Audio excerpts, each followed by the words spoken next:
Abdullah bin Umar radhiyallahu anhu berkata, Rasulullah shallallahu alaihi wasallam bersabda, tiap orang yang berkata pada saudaranya, "Hai kafir," maka pasti akan menimpa pada salah satunya. Yakni bila yang dituduh kafir tidak kafir, maka kembali kepada yang menuduh menjadi kafir. Salah satu pasti akan terkena.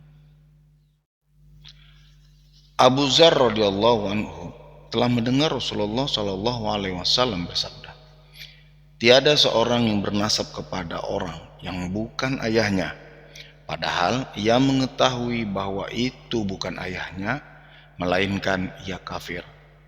Dan siapa yang mengaku bernasab pada suatu kaum yang tidak bernasab kepada mereka, maka hendaklah menempatkan dirinya di dalam neraka.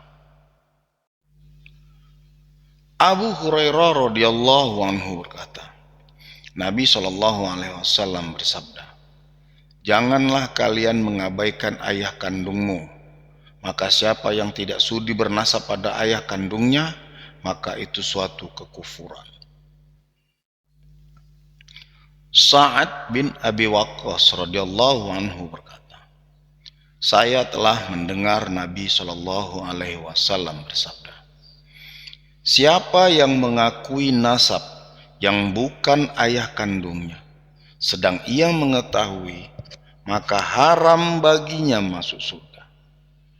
Hadis ini ketika diceritakan kepada Abu Bakar radhiyallahu anhu, Abu Bakar berkata, saya juga telah mendengar hadis itu dengan kedua telingaku dan diingat oleh hatiku dari Rasulullah Shallallahu alaihi wasallam. Abdullah bin Mas'ud radhiyallahu anhu berkata, Nabi Shallallahu alaihi wasallam bersabda, memaki orang muslim itu fusuk dan memeranginya berarti kufur. Fusuk berarti menyeleweng dari kebenaran, menyimpang dari garis. Kufur berarti ingkar. Jarir radhiyallahu anhu berkata, ketika Hajjatul Wada atau Haji Wada, Nabi Shallallahu alaihi wasallam menyuruhnya supaya memanggil orang-orang untuk mendengarkan khutbah Nabi Shallallahu alaihi wasallam. Lalu Nabi Shallallahu alaihi wasallam bersabda, janganlah kalian kembali sepeninggalku menjadi kafir, karena setengah kamu memenggal leher setengahnya. Ibnu Umar radhiyallahu anhu berkata, Nabi Shallallahu alaihi wasallam bersabda, celakalah kalian, jangan sampai kembali menjadi kafir sepeninggalku, yaitu yang satu memenggal leher yang lain, yakni karena berebut dunia, kekayaan dan kedudukan. Zaid bin Khalid al-Juhani radhiyallahu anhu berkata, ketika kami bersama Nabi Shallallahu alaihi wasallam di Hudaybiyah, sholat subuh berjamaah dengan kami, yang mana pada malamnya telah turun hujan. Maka sesudah sholat, Nabi Shallallahu alaihi wasallam langsung menghadap kami dan bersabda, tahukah kamu apakah yang difirmankan Tuhanmu? Kami menjawab, Allahu wa rasuluhu a'lam. Maka Nabi Shallallahu alaihi wasallam bersabda, Allah berfirman, di waktu pagi hambaku ada yang mukmin atau percaya kepadaku dan yang kafir.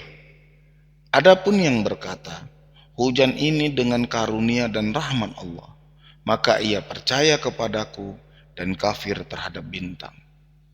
Adapun jika orang yang berkata, hujan ini karena bintang ini dan bintang itu, maka itu kafir kepadaku dan percaya kepada bintang.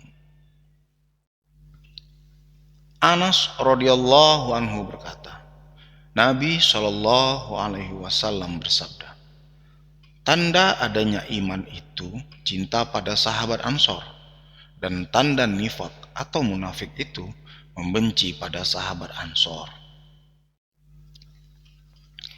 Al-Bara'ah radhiyallahu anhu berkata, Nabi Shallallahu alaihi wasallam bersabda, tentang sahabat Ansor.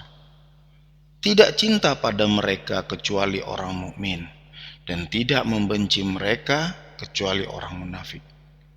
Siapa yang cinta kepada mereka akan dicintai Allah, dan siapa yang membenci mereka maka Allah akan membencinya. Abu Sa'id Al-Khudri radhiyallahu anhu berkata, Rasulullah shallallahu alaihi wasallam keluar ke mushola untuk sholat Idul Fitri atau Idul Adha. Maka ia berjalan ke bagian wanita dan bersabda, "Wahai kaum wanita, bersedekahlah kalian, sebab aku melihat kalian bagian terbanyak dalam neraka."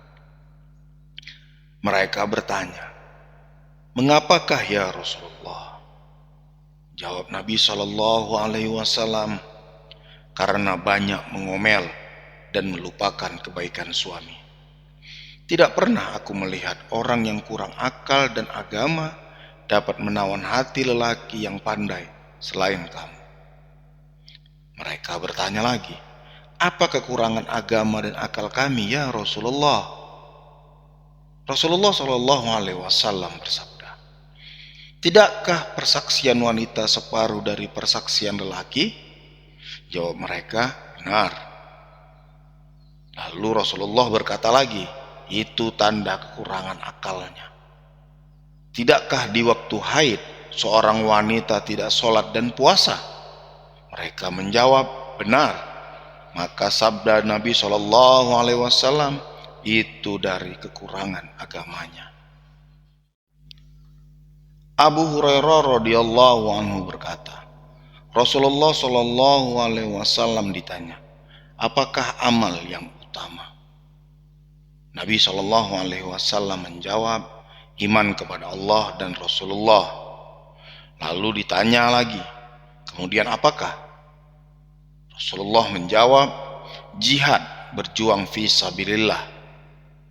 Lalu ditanya lagi, "Kemudian apakah?" Nabi Shallallahu Alaihi Wasallam menjawab, "Haji yang mabrur."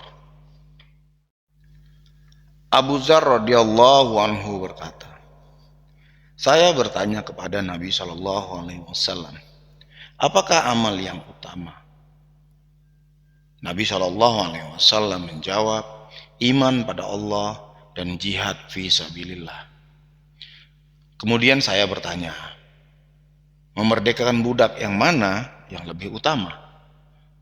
Nabi Shallallahu Alaihi Wasallam menjawab, yang lebih mahal harganya dan yang sangat disayang oleh pemiliknya.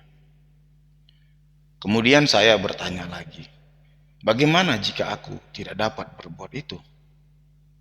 Nabi Shallallahu Alaihi Wasallam menjawab, membantu orang melakukan sesuatu atau melakukan sesuatu yang orang tunanetra tidak dapat melakukannya.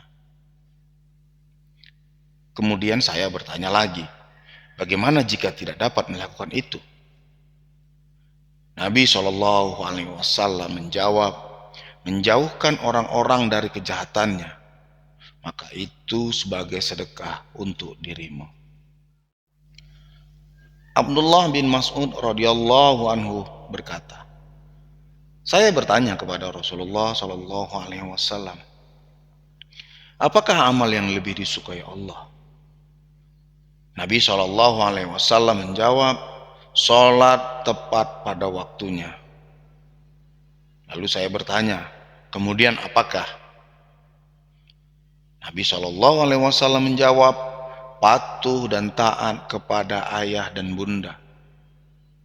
Lalu saya bertanya lagi, kemudian apakah? Nabi Shallallahu Alaihi Wasallam menjawab, jihad fi sabilillah. Diterangkan oleh Ibnu Mas'ud, demikianlah Rasulullah Shallallahu Alaihi Wasallam menerangkan kepadaku, dan andaikan aku minta tambah, tentu ditambah.